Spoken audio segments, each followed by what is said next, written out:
Nelson Mandela की रिहाई।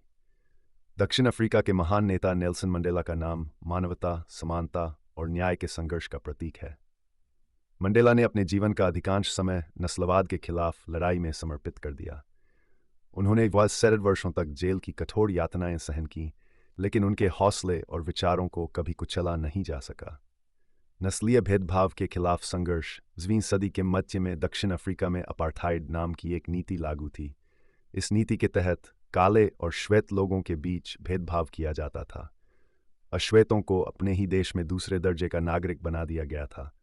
उन्हें सार्वजनिक स्थलों, स्कूलों, अस्पतालों और परिवहन के साधनों में भी भेदभाव का सामना करना पड़ता था। नेल्सन मंडेला ने इस अन्यायपूर्ण व्यवस्था के खिलाफ आवाज उठाई और अफ्रीकन नेशनल कांग्रेस (ANC) के सदस्य बनकर आंदोलन में सक्रिय भाग लिया।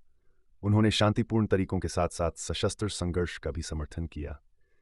जेल में 62 साल 1960 में मंडेला को गिरफ्तार कर लिया गया और 1964 में उन्हें रोबेन आइलैंड जेल में उम्र कैद की सजा सुनाई गई। जेल में रहते हुए भी वे एक प्रेरणा स्रोत बने रहे।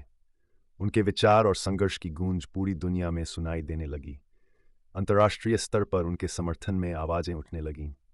रिहाई का ऐतिहासिक दिन 11 फरवरी 1980 को वैश्विक दबाव और दक्षिण अफ्रीका में बढ़ते जन आंदोलन के कारण तत्कालीन राष्ट्रपति FW डी क्लार्क ने नेल्सन मंडेला को रिहा कर दिया। उनकी रिहाई का दिन दुनिया भर के लिए एक ऐतिहासिक क्षण था। लाखों लोगों ने इस घटना को टेलीविजन पर देखा और सड़कों पर जश्न मनाया। रिहाई के बाद का योगदान। रिहाई के बाद मंडेला ने शांति और सौहार्द को बढ़ावा दिया। उन्होंने श्वेत और अश्वेत लोगों के बीच एकता का संदेश दिया।